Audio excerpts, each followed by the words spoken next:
With Father's Day upon us, we decided to catch up with 3 different dads from 3 walks of life to find out about being a dad and how they've kept their faith.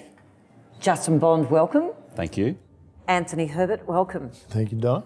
Ron Cervetto, welcome. Thank you, Donna. Tell us about your early years. Where did you grow up, go to school? Okay, I was actually born in the Ashgrove private hospital, would you believe? It's around about where Mount St Michael's is at the moment. Wow. Yep, so that's a long time ago. Mum and Dad actually lived at Greenslopes at that stage, and I lived my first 7 years at Greenslopes. Then when I was 7, Dad was a solicitor in the Crown Law, and he took a position up in Papua New Guinea, in Port Moresby. As I said, I went to St Joseph's in Port Moresby in my primary school, and then went to boarding school down at De La Salle at Scarborough. So from my birth through to when I was about 6 and a half, I was living in Port Moresby. I'm the second eldest of 5 children, and from there we moved to Brisbane and went to a local Catholic school here in Ashgrove, Mater Dei, and then moved into Morris Brothers at Ashgrove in grade 5. Whole life grew up in Ashgrove, went to St Finbarr's up at Ashgrove, from there went to Marist, and obviously liked the area and married a local girl from Ashgrove as well, and we just thought it's a great place for us. There's a lot of fond memories, and we did the same. Our kids went to St Finbarr's, girls went to Mount St Michael's, son went to Morris Brothers, and sort of Groundhog Day, I suppose, in the Herbert house. All right, leaving school, you always went to Catholic school, you moved into various jobs then as an adult. Yeah. Keeping your faith all the way through? Oh, I think, Donna, it was very hard to continue that faith to the disgust of my mother, but I think it wasn't until I moved back to Brisbane where my wife and I started to go back to church, and I think in the advent of having children as well, that's pushed us back into that, I guess, that way of life. Even in my young teenage years, older teenage years, and young adulthood, no, I was always reasonably strong in my faith. I think I had a couple of good mentors in my life that sort of kept me on track pretty well. One of them, of course, was my dad. So keeping the faith has come easy to you? I look at faith as being something where you get out of it what you put into it. Mm-hmm. So I'm happy to sort of take the time to do what I have to do to keep my faith.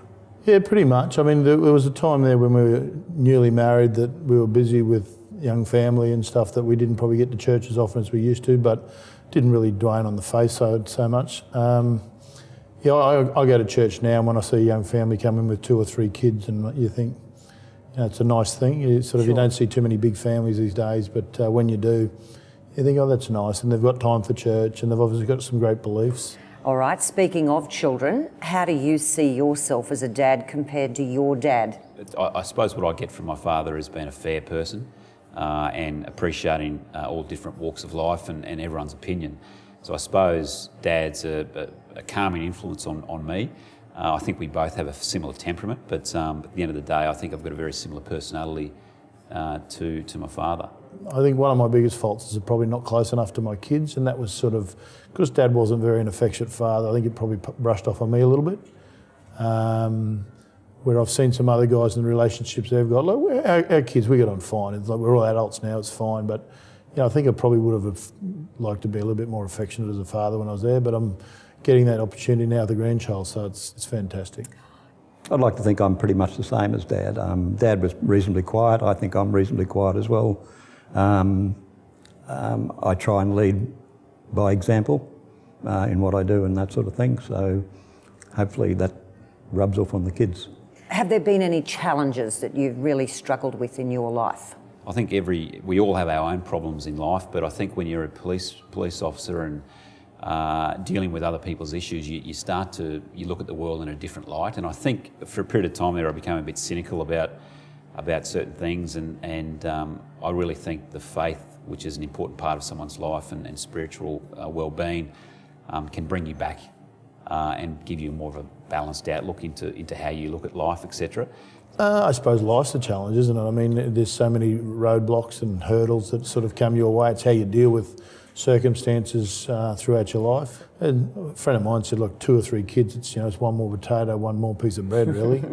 It's a little bit more than that, obviously, but, it is. I mean, family's really the only thing that I can honestly say that I'm extremely proud of what we've done over our lives together, my wife and I, Sue. It's amazing that so many people say when times are tough and when there is a drama or there's a huge challenge, a lot of people turn to their faith then. Is that something you've found comfort in? I think I would always look back on those times where I'd be under the roof of my mum and dad with my family, and we'd do the rosary, and we'd, in difficult times or an event of sadness, of death or something like that, we would always go back to praying. And I still think that's in with me today. Yep. And even with my children going to a Catholic school, and they'll go through the higher schools through a Catholic system as well. I think it's a good thing to pass on to the children. Have you got a message to the church? I know what it's like running a footy club. It's tough. I mean, there's so many variables out there that you have really no control of. And I know, the Catholic Church would be no different, but their history is a lot more than ours. So, they're dealing with it on a daily basis. And I think, they're mindful of the fact that they need to catch up with where we are now as opposed to where they were. If I wasn't given the upbringing that I was given, not just through my family, but through the schools I went to and the churches we went to, and the way of life that I guess the Catholic organisation provides, my children wouldn't be in a Catholic school today because there's so many options. So, Donna, I suppose my message is to continue what you're doing and provide that lifestyle opportunity and the spiritual guidance for people out in the world, because there's a lot of people that need that. Well, the church has always changed, I guess. It's probably not going to change in the fundamentals and the basics and the big ticket items, I guess. But yeah, there have been changes over the years, and the church is made up of us people. Sure.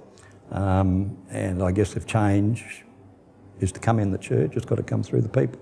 Okay, as a son, a father, a grandfather, how do you spend Father's Day? Father's Day will probably start with hopefully some bacon and eggs and some juice on the back deck with the kids. We're with family for sure. Dad will get himself a new pair of pants and a new shirt and probably some socks and jocks. So, it's good. With my family, I don't know whether they've got anything planned at this particular point in time, but by and large, we on important days like birthdays and Mother's Day and Father's Day and that sort of thing, we get together as a family. Then obviously in the afternoon, family will come around and we'll have barbecue and catch up. So, no, it'll be good. And we'll probably finish the afternoon playing touch footy with a group of friends and families down at Dorrington Park. Thank you. Enjoy and happy Father's Day. Thank you very much, Donna. Thanks, Donna. Thanks, Donna. Yeah, pleasure.